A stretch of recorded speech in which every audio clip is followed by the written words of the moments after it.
Welcome into College Football Every Game on the Board podcast. We are breaking down championship weekend. We got Friday games. We got Saturday games. 9 conference games coming your way with analysis on all of them. I am Drew Martin, joined by Mid-Major Matt Josephs from ESPN Richmond at Mid-Major Matt on Twitter. Matt, welcome in. How you feeling, bud?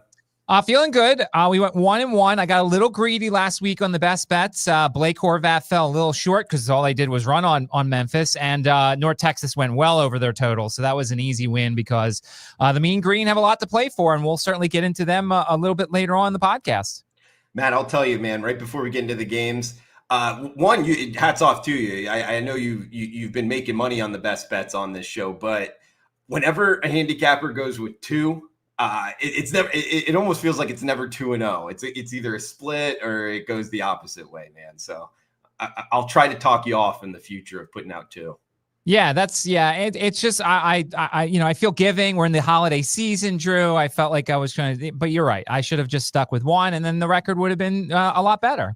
Yeah, no, I'll just try to point you in the right direction. But hey, feel free to go whichever route you would. Guys, we got Friday games, Saturday games going down in rotation order for this week. It also happens to be in the order that the kickoffs will happen. So Friday night, December 5th, Conference USA Championship game, top of the card. We are heading to Amherst Stadium in Jacksonville, Alabama. 7:00 Eastern on CBS Sports Network. This is top of the card here. First championship game up. It is Kennesaw State at Jacksonville State. Do note, Jacksonville State is the home team playing in their home field. 60 being the total. Kennesaw State -2 and a hook for the CUSA championship here. Matt, what are you liking first game up?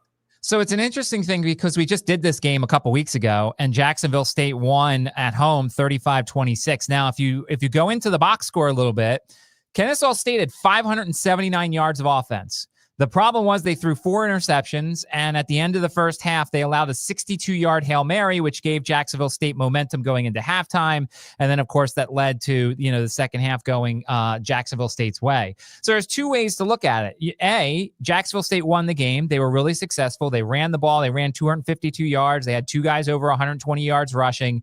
Or B, you look at the amount of yards that Kennesaw State put up and say, well, they were able to move the ball, so why wouldn't they be able to do that here? Kennesaw State has won 5 one-possession games so far this season, so they have no problem playing in a tight game like this. Jacksonville State's 14-4 against the spread their last 18 home games. Now, here's the interesting thing about these games. They are home, and there will be predominantly Jacksonville State fans, but it's also a neutral site feel to it. So there won't be like Jacksonville State's videos and stuff like that. There'll be generic Conference USA videos or stuff for both teams. So, that's just something little to kind of think of here. My lean's to Kennesaw State in this situation. I think the over is probably the way to go in this situation because I think both teams have weaknesses in areas the other team could take advantage of. By the way, also, there's a chance for rain in this game. Now, that doesn't really affect these two very much because they both want to run the ball, so I don't think that'll be an issue here. But my lean is to Kennesaw State to win. I would probably, since it's a 2.5, maybe just look at the money line if that's a reasonable enough juice for you. But I like what Kennesaw State did last game, and if they don't throw 4 interceptions and if they don't allow a Hail Mary before halftime, they probably win that game rather easily. So lean to Kennesaw State in the over in this game. Man, I like the breakdown. A question for you, though. I was going to bring up the fact that Kennesaw is right outside of Atlanta. Jacksonville, Alabama is it's under a 2-hour drive, so I wasn't going to give them too much home field advantage. I didn't know that about what you're talking about in terms of, yes, they're playing on their home field, but it's not going to be like do you know anything more about that? Are all the conference championship games like that?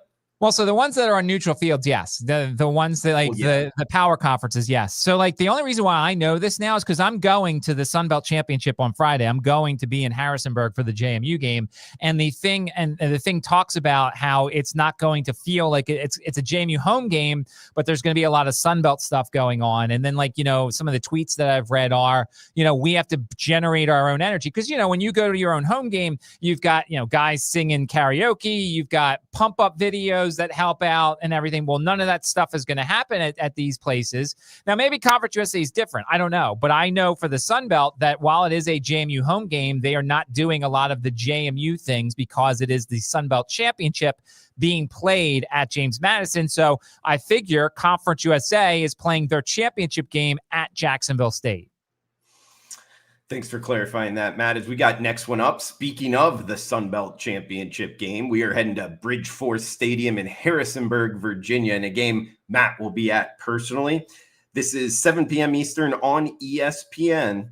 So for the Sun Belt Championship, it is Troy at James Madison, and we are seeing JMU minus 22.5 to as high as minus 23.5 as the home favorite, a consensus line of minus 23, 47 and a hook being the total. So it's Troy, heavy underdogs at JMU for the Sun Belt Championship game, Matt. So it's going to be very cold. It's going to be in like the 30s because JMU, for those who are not familiar, JMU's campus is essentially in the mountains of Virginia. And there's a chance of snow showers, which that should be a lot of fun. Thankfully, I'll be in the press box watching this game, not outside. But I think that's going to – I like the under here. I feel like, look, JMU is an interesting story here because we know that Bob Chesney is taking the UCLA job, although UCLA hasn't made it official yet. They haven't done the tweet. We don't know contract details, but Bob Chesney is most likely leaving for UCLA. He is staying, though, to do this game, and he's staying if the college football playoff is in their future. So if they make the college football playoff, UCLA is allowing Bob Chesney to stay. Now, the question is, where's the focus at? Has it been 100% on Troy this week? Probably not. Has it been like 90 to 95% on Troy? I would guess so, because in theory, these coaches are probably letting their agents do a lot of the talking for them. And then the agent brings them everything. And then they sit there, talk with their significant other and decide what they want to do. So I'm going to guess that Bob Chesney is heavily focused on Troy.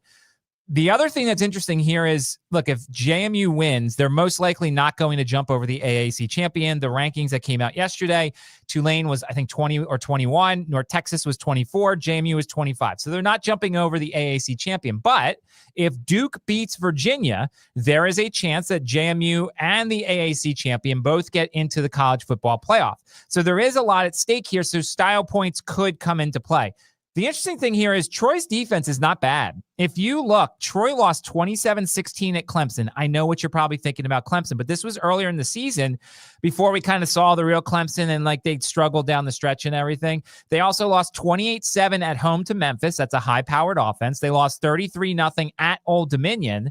So, like, this is a defense that has held its own in certain situations. Goose Crowder, who missed 6 games earlier in the season, he's hot. 7 touchdown passes, 1 interception in the last 2 weeks. So he's in really good form here. JMU's defense is the best unit on the field. They're a top 10 unit across college football. I'm not worried about Troy scoring a lot of points. I think Troy's defense can keep them in this game in terms of the under.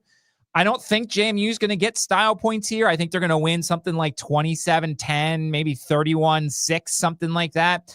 So I like the under here. I think both defenses show up in this situation. I think the cold will help slow the offenses down a little bit. And even though I'm slightly worried about JMU trying to put extra points on at the end, I don't think it'll be enough to go over this total. And Matt, you brought up the college football playoff there. You don't think there's a shot that North Texas kind of beats Tulane in an ugly matchup and JMU blows out Troy? They could jump over North Texas? Sadly, no. I look at this thing through purple sunglasses because I want JMU to make the playoffs. It's fun for me. It's good for my show. It's good for my JMU show. It's good for, maybe I'll be going to Tuscaloosa, whatever, trying to follow the team or whatever. But this committee has shown consistently they love the AAC, and for good reason. Let's be honest. The AAC is having a really good season. They just lost 4 head coaches. So I can't see a scenario because if Tulane wins, the Tulane's already ahead. And if North Texas wins, they're going to say that's a top 20 win for North Texas, and that's going to put them in. So no, I don't think there's a scenario. Even if JMU wins 77-3, I don't think they're getting in.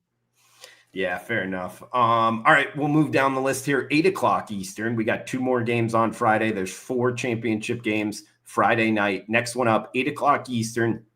North Texas at Tulane. This is at Yeoman Stadium, New Orleans, Louisiana, Tulane's home field. -2 and a hook. That is North Texas as the road favorite. 66.5 being the total. So you already brought up the rankings. Well, the odds makers don't agree with the rankings. They have the Mean Green as the road favorite. What are you thinking in the Big Easy Friday night? There are so many angles to this game. So first off, light rain possible. Rain could be in the forecast for this game, so that makes it interesting. You've got both head coaches are leaving.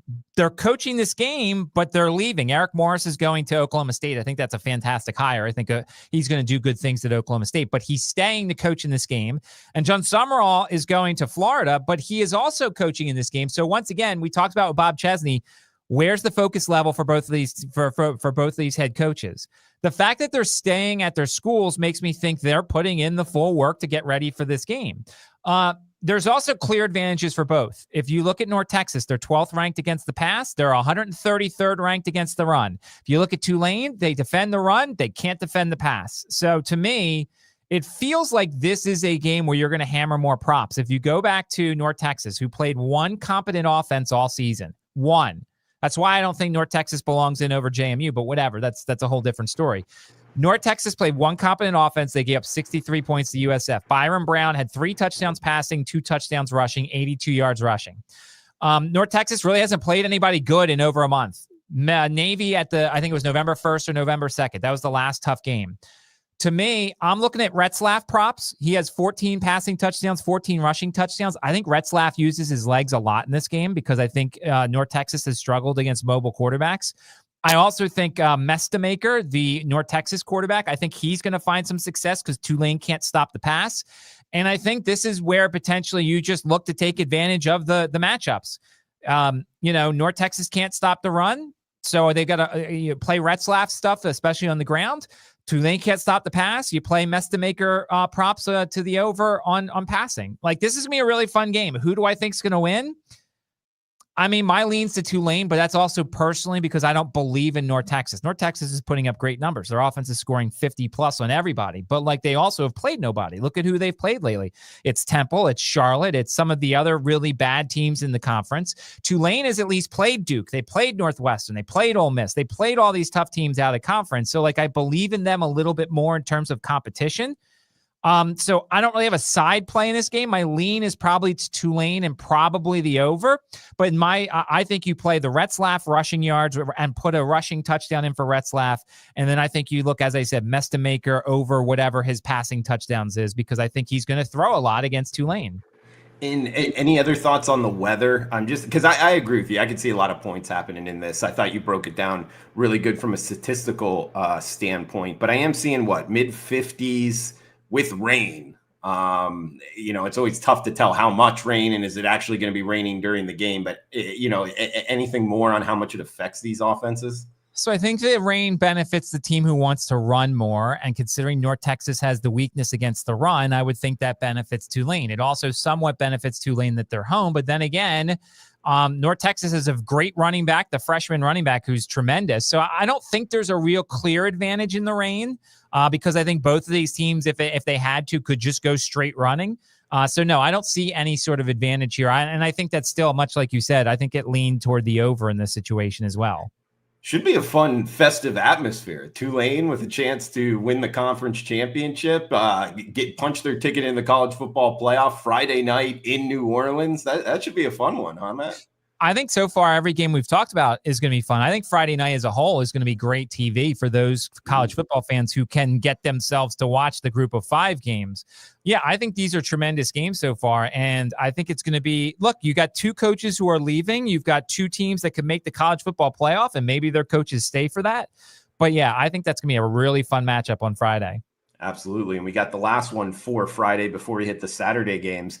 This is also 8 o'clock Eastern, 5 o'clock Pacific. I wish they would push it back a little bit so we could get not so many games going at one time, but I digress here. We'll break it down. UNLV and Boise State. This is the Mountain West Championship game, 8 o'clock Eastern start.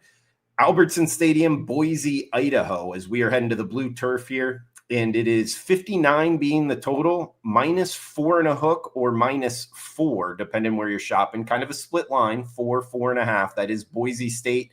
The Broncos as the home favorite hosting the running Rebels of UNLV, Matt. Yeah, and we're going to get rain and snow for this game. I mean, I thought it's about 70% chance of I was about to say participation. There'll be 100% chance of participation, like 70% chance of precipitation for this game. We already have a matchup to look at back on October 18th. It was 56-31 Boise at home.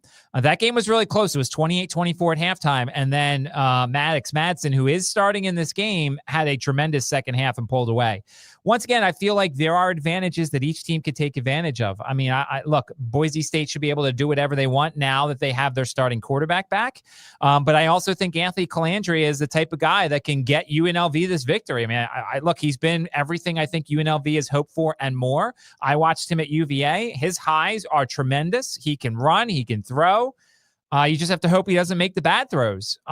This should be another fun game. And depending upon how much the precipitation is, I would say, once again, this could be another over. Now, my question is UNLV, if they go down early, they've lost 10 straight in this series. Like, does it start creeping in their head a little bit if they're down that, oh, man, we can't beat Boise State? The thing to counter that is there's a ton of guys who this is their, I think I saw it was like 60 or 70 players on UNLV's roster. This is their first year with UNLV, so they're not part of that losing streak very much other than this year's loss. So I think this is a fun one. This feels like a back and forth type of game. I wonder how rusty Maddox Madsen might be. How much are they going to run their running backs? Because Boise's got a bunch of great running backs in this one.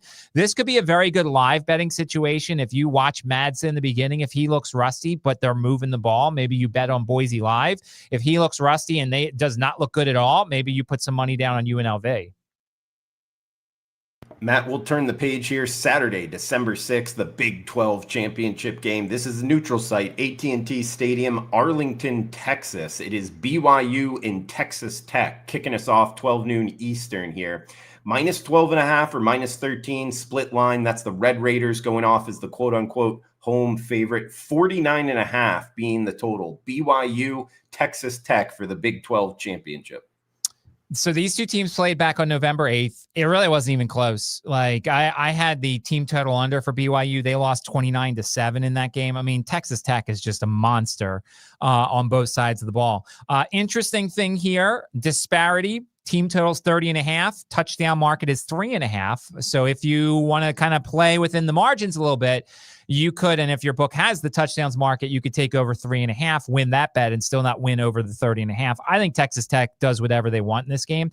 The interesting thing on both sides of the ball here, Kalani Sitake was rumored to go to Penn State. The crumble cookie guy came out and said, I can't let that happen. All of a sudden, Kalani Sitake is staying at BYU. So is there extra motivation from BYU?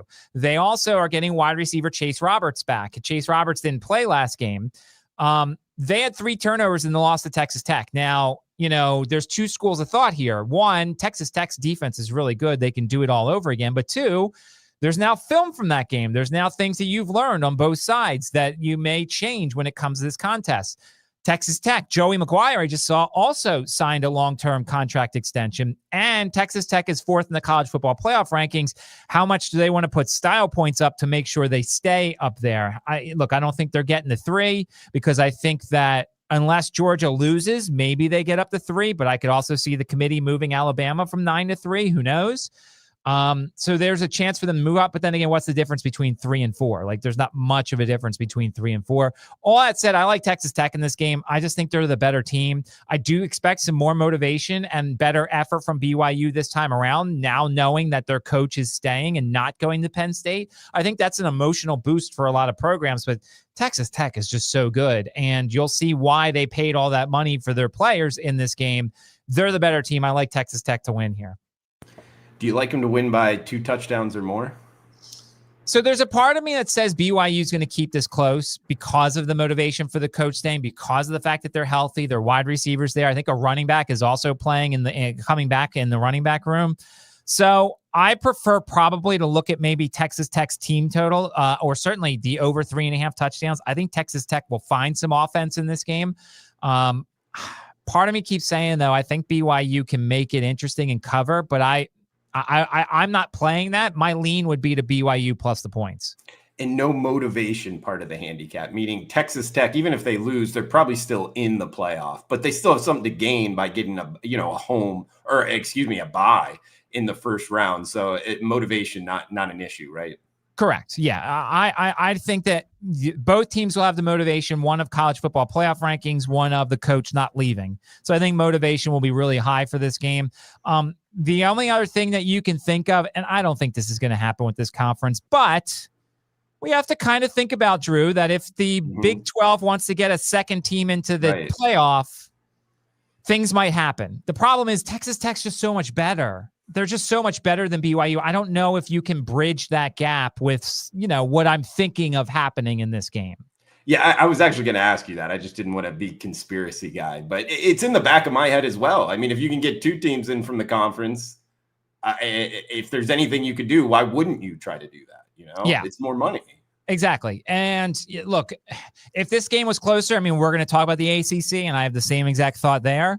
If it was closer, I'd worry more about it, Drew. But at like 12.5, I mean, Texas Tech is just so much better than BYU. It would have to be pretty obvious for BYU to win, or you'd have to get the best BYU performance of the season, which they're certainly capable of, plus a little help on the side. All right, we got another early kickoff here on Saturday, Championship Saturday, 12 noon Eastern. It is Miami, Ohio, and Western Michigan, Ford Field, Detroit, Michigan. It is the MAC championship game here. This is a pretty good one, guys. 43.5 being the total, and anywhere from -1.5 to -2.5. That's the Broncos of Western Michigan as the quote-unquote home favorite. Again, neutral site where the Lions play their home games. Miami of Ohio, Western Michigan, tight point spread here for the MAC championship, Matt. Yeah, it should be a fun one. It's odd because they used the computers basically to come up with this matchup because Toledo and Ohio were also tied. Like there was all sorts of weird things that got us this matchup here. And they played this game earlier. Miami won 26-17, but you kind of have to throw it out because Daquan Finn played in that game and he's no longer on the roster. Like I've all the credit in the world to Coach Martin, because when Finn left, I thought this team was going to go downhill, and they didn't. They took a little while to get to their current quarterback. I think they're on their third or fourth string quarterback. This Gotkowski kid, who sliced up. Yeah, he is. It's funny because the Buffalo game, they put in Harry Hession, and he did nothing because he's not very good. And then they put this Gotkowski kid in, and he started throwing bombs, and he started doing all this stuff. He's been great. Now, he is a freshman. This is only his third game. So my question is, does at some point it catch up to him, or do they continue to ride the wave and he continues to play really well? This one feels like an under. Western Michigan's team total is 22.5. I think that could be hit here. I think I like the under here. Miami's rushing defense is really good. They held the Broncos to 3.7 yards per carry. I don't trust Western Michigan's quarterbacks very much here. This feels like a game that's not going to have a ton of possessions because both teams want to run a little bit and both teams want to kind of, drain the clock as much as they can. So to me, I lean to the under here. We got the under in the other game, and that was with Finn playing. But I also kind of like Western Michigan under 22.5 points, the team total here, because I like this Miami defense, which is funny because they didn't have a lot of starters back from last season. But this should be a lot of fun. I lean to Miami, Ohio plus the points, but I probably would go Western Michigan under their team total. I agree with you. It should be a fun one to watch, a great game overall, a good handicap. You talked about the quarterback position. I watched a lot of Miami, Ohio. I love the midweek action games. And listening to their coach, Chuck Martin, no relation, by the way, he's old school type football. He wears that sweater vest. He's up there in age. I think he's a great coach. And when they asked him about the new quarterback that came in, I believe a true freshman, and he mentioned like recruiting him. He was a 2-time state champion in high school, in football. And he liked that. Like he won games for his team. He obviously wasn't highly recruited. And then he comes in and plays the way he did. He's a great athlete too. Like he'll run the ball too. That's what made me look towards Miami of Ohio, winning on him a couple times down the stretch with that kid in the game. Well, and I like the coaching advantage too. I like Coach Martin. They've won the last 2, I think. He's a guy that's, sometimes in these games when they're very tightly spread, you basically go with one of the intangibles, and that's head coach. And I will back Chuck Martin as much as I can in this situation. There's obviously no weather situation. Now the under is a little scary in terms of they are playing inside, they are playing on the turf or whatever the heck Ford Field has there, but like it's a fast track. So people will be breaking off long runs. I just think these two defenses are really good. Shout out to the chat box, people watching live on YouTube, on Twitter. We got Mohammed in the house, Zach as well asking a question. Any questions, fire away. We'll hit them throughout the podcast. Barbie as well. Thank you for chiming in. Every game on the board, Apple Podcasts, Spotify Podcasts, every game on the board. Follow Matt on Twitter at MidMajorMatt. I'm on Twitter at Drew Martin Betts. All right, next game up, we'll move to the afternoon slate here on Saturday. The SEC championship game, Mercedes-Benz Stadium, Atlanta, Georgia. It is Georgia and Alabama. The Bulldogs, minus 2.5-point favorites, pretty much across the board here. 48 being the total. So we'll head to the home field of the Atlanta Falcons, Mercedes-Benz Stadium. What are you liking in the ATL for the SEC championship game, Matt?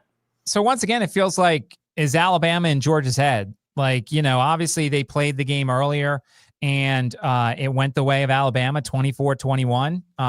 It's one of those things where this is going to be an interesting game. There's going to be no officiating things or anything because the SEC is going to have like 17 teams anyway. But I do think it's interesting. Alabama's at 9, Georgia's at 3. I don't think, well, maybe Georgia, if they win, they can move to number 2 because Ohio State or Indiana will take a loss. Maybe Georgia. So, a Georgia win could get them a bye potentially, or get them the 2 seed in the college football playoff. So I think that's really interesting, that aspect of it, because presumably the team you'll play as the 2 seed will be worse than the team you'll play as the 3 seed. Look, this is another thing. Like, is Alabama in Georgia's head? Like, is that side of the equation like tougher for Georgia to overcome if they go down early? Like, do they start doubting themselves? But like, I don't know, Drew, you're more the SEC guy than I am. I kind of lean to Alabama in this situation because I just feel like when there's plays to be made, and especially in this series lately, they make them.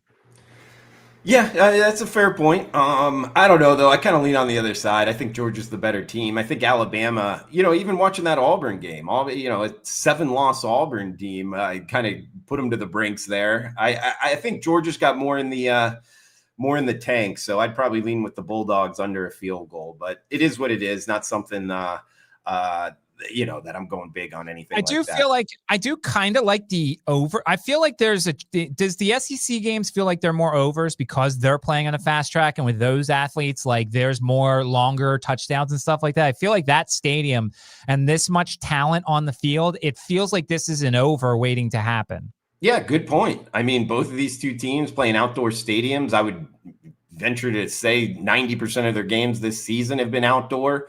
And again, fast track, controlled climate, nothing to worry about there. So, yeah, I don't disagree with that. I mean, you can get it as low as 47 in a hook. So, I'm looking at the recent history. So last year it was probably an under because it was 22-19 in overtime. But then before that, 27-24, 50-30, 41-24, 52-46. Like, it feels like this is, Drew, an over because it just feels like, as you said, outdoor teams coming inside, fast track, tons of athletes, missed tackles leading to long plays. I feel like I would lean slightly to the over here in this situation. Yeah, I like where your head's at. And I think Ty Simpson for Alabama is a really good quarterback. And yeah, I could see some points for sure. All right, we'll move to the night slate here. We got the ACC championship up next. It is Duke and Virginia, Bank of America Stadium, Charlotte, North Carolina. And it is the Wahoos here, the University of Virginia, minus 3 and a hook at most shops as the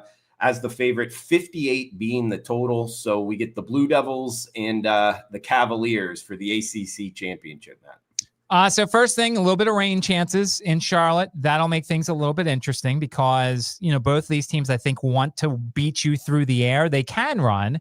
I like Duke's running back. I like UVA's transfer running back, Taylor. I think he's a tremendous running back. So I feel like the weather could slightly change game plans, but not by a lot.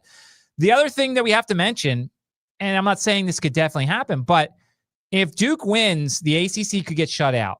Let's be honest here. So Miami was 12th in the last rankings.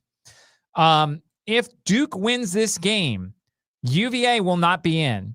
That means that either the Blue Devils at 8-5 or JMU at 12-1 would get the berth.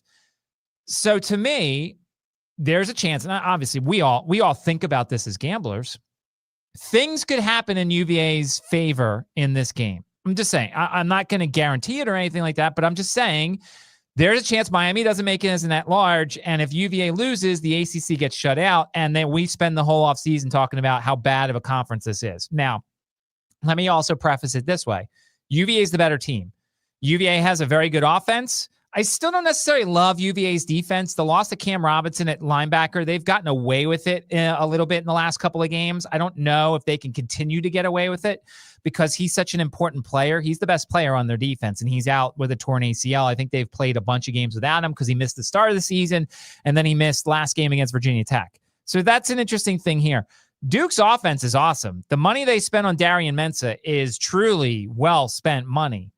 The problem is Manny Diaz is a miserable defense. Like, this is a bad defense, to say the least. Everybody moves the ball on him. Everybody has had no problems doing anything on them. So that makes me think of the over here. Now, of course, the rain coming into play, that kind of makes me a little hesitant on the over. Obviously, I can't bet this game in the state of Virginia unless I want to go to an offshore book, and I'm not going to do that for this game. But like, my lean's the UVA. My lean is the great story. My lean is the ACC wanting to get somebody in. My lean is the better team. And my lean is Duke's defense just that can't make stops when they need to. I think Duke's offense is going to score. Don't get me wrong. Their team totals 26.5. Their touchdowns is 3.5. UVA's is also 3.5. I think UVA goes over that 3.5 touchdowns. I can't remember the last team who hasn't scored a lot of points on this defense. I think UVA wins. I have a slight lean to the over, depending upon the weather in this situation. But like, UVA is one of the best stories in college football this year, and I think that story continues. And I think they make the college football playoff. Like the breakdown, Matt, and we got the Big Ten championship game up next, and a best bet hopefully coming from Matt. But hitting the chat box here, and if you guys are watching on replay, feel free to comment below. We got Zach in the house saying karaoke at the games, ? Are you a karaoke guy, Matt or Drew? He's referencing you saying that, playing karaoke or whatever in the stadium. I don't really remember karaoke in the stadiums too much, Matt, but I will say this to you, Zach.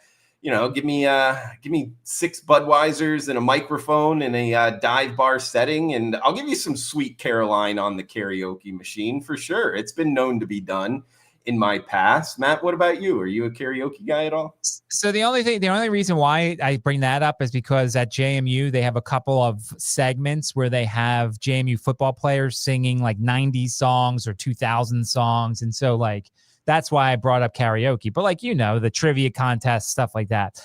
I've done karaoke. Once again, much like you, I would need some liquid courage to do karaoke. I'm great at car karaoke when no one else is around. But when other people are around, I need some assistance to do something like that. Yeah, liquid courage helps in that situation for sure. Matt, all right, before we get to the Big Ten championship game, coaching carousel for sure. Do you want to hit on anything quick? Yeah, I like the goal of Shire to Auburn. I'll tell you this, though. I read an article about Penn State looking at Willie Fritz. I thought that was very interesting because I actually wanted Auburn to hire Willie Fritz. He was my number one choice. I know he's up there in age. He's not the sexy hire. I just think he's one of the best coaches in college football. Anything here on the coaching changes? Well, I just think it's interesting what's going on at Penn State. I mean, this is Penn State. They should have their coach by now. I mean, that's all there is to it. James Franklin has taken, I think, 10 or 11 players from Penn State's recruiting class and brought them to Virginia Tech. Now, I'm not saying the new coach would have saved a lot of those guys, but like that is a lot of their recruiting classes in like the 130s right now, which is very un-Penn State-like. And I'm sure James Franklin will continue to steal guys as he sees fit. But like Penn State wanted Kalani Sitake. Never happened. Penn State was kind of rumored to be talking to Bob Chesney. He goes to UCLA. Then there's the talk of Jeff Brom, which I thought interesting. But I just also saw some odds that said Terry Smith could be the odds-on favorite to be their new head coach, the interim coach, which would be wild to go from some of the other places and then go to the interim coach. I think he'd be fine, but like to go the long way and go back to the guy who's been coaching you, Penn State's an interesting job. I'm a Penn State hater coming from Pennsylvania and from Philadelphia. So like, I'm glad to see the misery for Penn State. Temple plays Penn State next year. So I hope they beat them next year. But that has been the most fascinating thing so far, that you have a top 20 program in the history of college football that can't get a coach right now. Ryan throwing in that Penn State should go after Dan Mullen at this point. Man, a good season at UNLV back in the Big. Yeah, I could see it, I guess. All right, Matt. Yeah, did you like the Golish hire to Auburn? Any of the other AAC guys jumping ship? So I like Morris to Oklahoma State. I think he's going to succeed a lot there. I think that's a good hire. I think John Summerall is a very good hire for Florida. I mean, I think John Summerall. I don't like the Silverfield hire. I mean, we talk about Memphis as like they're one of the powers in the AAC, but if you notice, like if you go below the surface, like look at the games they're losing. Like Memphis has all the talent in the world. They have a lot of NIL money, and yet he didn't do enough, it felt like. So he was a guy I didn't like in this whole coaching search thing. Look, the Lane Kiffin stuff is self-explanatory. I like Lane Kiffin's aura in terms of like the stories he provides, but like he's a terrible human being for the most part. Like this whole thing, just ruining Ole Miss's season, trying to say that he said all this stuff, and the players like, yeah, he never said any of this stuff. Like I'm rooting for Ole Miss. Like I hope they go far. The problem is now LSU is going to pay Lane Kiffin based off of how far Ole Miss is going. So like now I really can't root for Ole Miss because that means more money for Lane Kiffin. But like, the Chesney thing, the UCLA is interesting to me because going coast to coast, and we were thinking about this today on my show. When's the last time a coast to coast hire has gone well? I can't remember one. I really can't. Exactly. Like Bronco Mendenhall went from BYU to UVA, and his first year or two, he couldn't recruit because he had no connections in the state of Virginia. Like it's just that would be the best one because he did have success there. He did eventually, but like it was slow to start because you can't just go to California and just start building relationships. Like I looked at Bob Chesney's biography. Bob Chesney, he's never been to the West Coast. Now he's a good coach. Don't get me wrong, but there's a difference. If you're moving up and down the East Coast, you have a lot of relationships. You look at JMU's roster, most of the California guys, and there's only like 3 of them, all were there before Bob Chesney came there. So it's not like he recruited them there. So look, I think he left for the money. I think Bob Chesney's being a little short-sighted because let's be honest, Drew. Next year, Florida State's going to be open. Wisconsin's going to be open. Maryland's going to be open. There's going to be 1 or 2 that we don't even see being open. Where does Bob Chesney fit better, UCLA or Wisconsin? UCLA or Maryland? I don't think Florida State would hire him, but there's a chance. So, like, I feel like these coaches, they don't believe in themselves enough, and they leave as fast as they can so that way they can get the money. Because let's be honest, the money's the reason why he's going there. For sure. And we got Ryan saying Pete Carroll did it.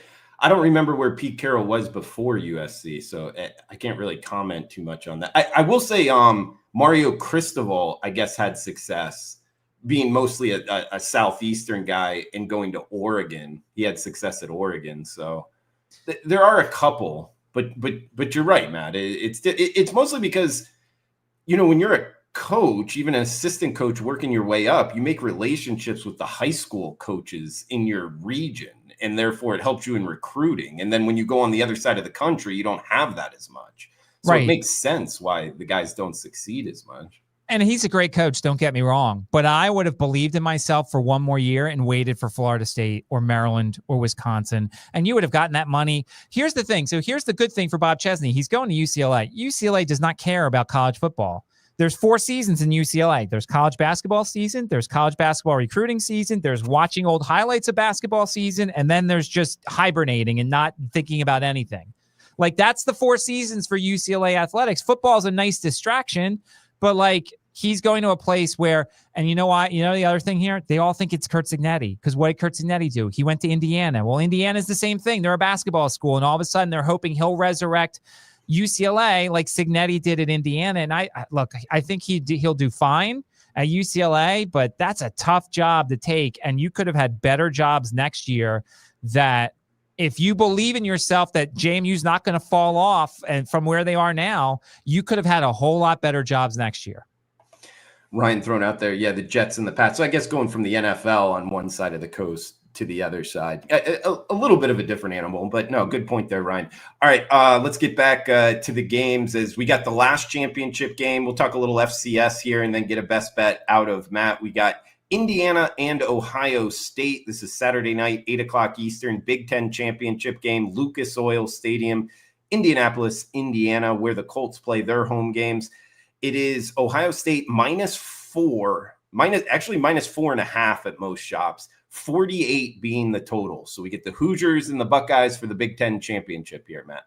So here's the interesting thing for this game. To me, it comes down to who do you believe in more? Because if you look at Ohio State, they bookended their schedule with tough teams. Texas to start the season, which week one, you're not the same at week one as you are at the end. And then Michigan, which some people don't believe Michigan's as good as they are. So to me, you look at what Ohio State did this year. They essentially played like 10 scrimmages, Michigan and Texas. Indiana is about the same. They won at Oregon, so that was a really good win. But their game at Penn State, like that doesn't mean as much as it used to, and they struggled in that game. Remember, by that time, Drew Aller was out, and I believe Franklin was out too, if I remember correctly. So like Indiana has essentially had 10 or 11 scrimmages so far this season and are now taking not just a step up, like they're not just walking up the stairs. They are taking an escalator that is broken and just flying up to the top level. So my question is, like, how for real is Indiana? Now, obviously, I think they're for real because I'm sitting here with my Fernando Mendoza ticket for the Heisman. And, you know, I'm one game away. Like if Mendoza plays really well and they win this game, I win my ticket. The problem is if they don't play very well and they lose, Sayin probably wins the Heisman unless they run all over Indiana. So how am I playing this game? I can't bet the Heisman here in the state of Virginia. So what I'm doing personally is I'm putting a couple units on Ohio State's money line. I think Ohio State's the better team. I think their defense is better. I believe in their offense a little bit more. I do like Curt Cignetti over Coach Day in a coaching matchup. I think Curt Cignetti can make moves and make adjustments better than Ryan Day does. I think Ryan Day has better talent, but Curt Cignetti has lesser talent and is doing more with them. So how am I personally playing this, Drew? I'm putting money on Ohio State's money line because I feel like if Ohio State wins, it's because of Sayin. Sayin's winning the Heisman, and I'm losing on my Mendoza ticket. So that's how I'm playing it. In terms of like in general, I feel like Ohio State's the side for me. I really do. Not that Ohio State has challenged themselves a ton. I could see Indiana fans being mad about that, but like Indiana hasn't really had the tough games. They played Illinois at home when Illinois was number 9, but we knew Illinois was a fraud. They finished 8-4, but like they weren't number 9 good, and they beat them 63-10. The Penn State game wasn't what the Penn State game was. Oregon, great win. Don't get me wrong. Great win at Oregon. That's awesome. They showed up. They did a lot there. That's tremendous. Ohio State's better than Oregon, like if we're being completely honest here. So to me, it's Ohio State or pass here in this situation. In terms of the total, I would lean to the under here. I would potentially lean to Indiana's team total under. It is 20.5. So you could probably buy it up to 21.5, pay a little bit of juice and get that round number there. But to me, like Ohio State is a really good team that also has had 10 scrimmages. Don't get me wrong. Like their schedule is really easy too. But Indiana, outside of Oregon, really hasn't challenged themselves either. So to me, this game tells me that both teams are really good, but who is ultimately really good? That's who's going to win this game. And I think, unfortunately, since, you know, I lean more to the Michigan side of things, I think it's Ohio State here to win the game. Something like, I don't know, 23-17 or something like that. I agree with you. I agree with that in the chat box. A different caliber bullet, the Buckeyes team. Yeah, I if you're needing something sidewise, I would go with Ohio State. To your point on the total, I mean, it's the same situation though, right? Fast track controlled climate there in Indianapolis. If that changes anything. No, you're right. It's the same thing. And we talked about the SEC. That's another one. And there's just so many athletes in this game. And I guess you go down to back to the BYU Texas Tech game. That's indoors, fast track, all this stuff. So yeah, I mean, I could see Jeremiah Smith with an 80-yard touchdown reception. I could see Elijah Surratt or an Omar Cooper getting open for a 70-yard touchdown catch. As I said, how I'm playing, it's a little different because I'm trying to get some of my Fernando Mendoza money out. So if I bet on Ohio State, because if Indiana wins, it's going to be because of Mendoza. And if they win this game, Mendoza's winning the Heisman. I don't care about Pavia and stuff like that. If Ohio State wins, most likely it's going to be because of Sayin. So I think Ohio State's the better team here. Indiana has the better coach. Indiana has a very talented roster. But in the end, I've got to go with Ohio State in the situation.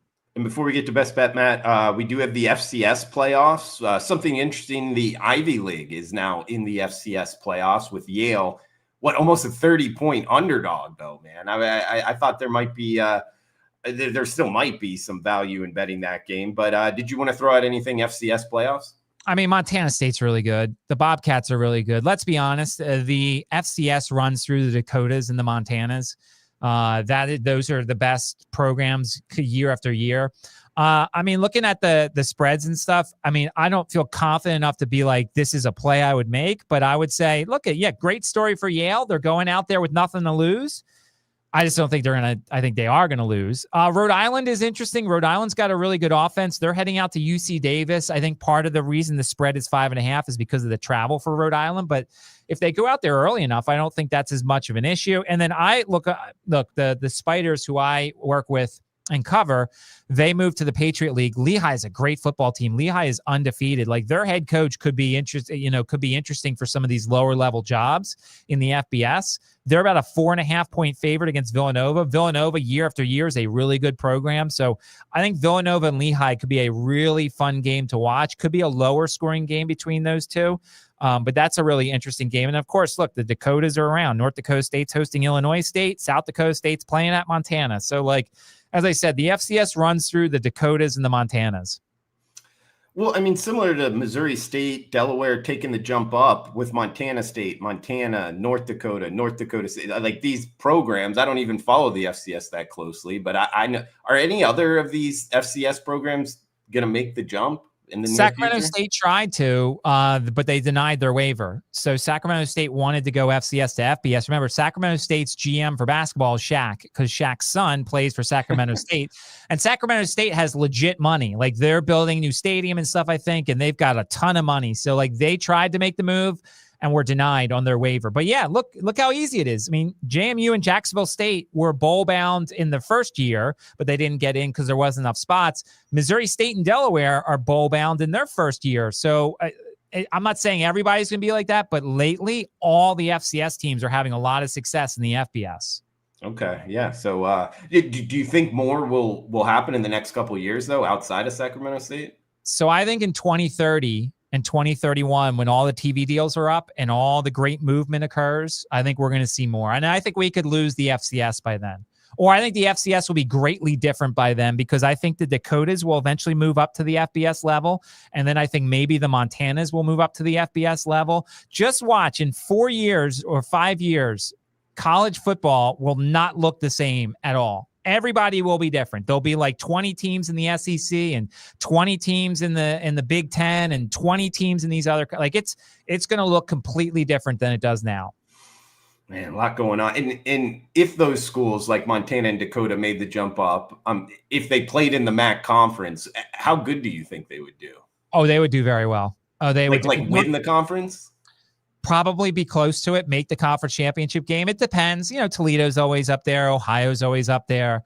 But like the Dakotas, they just play a brand of football that can go anywhere. I mean, you see them. The Power 4 conferences stopped scheduling them because those games are tougher than they're supposed to be. Mm-hmm. So yeah, I think they could get 3 wins or 4 wins in some of the Power 4 conferences. Like, if you put them in the Big Ten, they could probably beat some of the lower level Big Ten teams.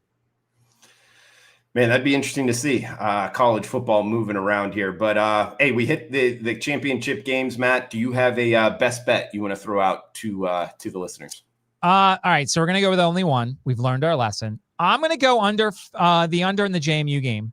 I just feel like JMU needs style points, but I don't know if they're going to get style points. I think Troy's defense is pretty good. It's going to be cold. There could be snow showers. And Troy's defense has already held up pretty well at Clemson. They held up pretty well at Old Dominion. I don't think Troy is going to score a lot on this JMU defense, and I think we're going to get a very focused Dukes team that knows that they need to win and win well and win looking good to potentially get into the playoffs here. So give me the under. Was it 47.5? Is that the best number out there?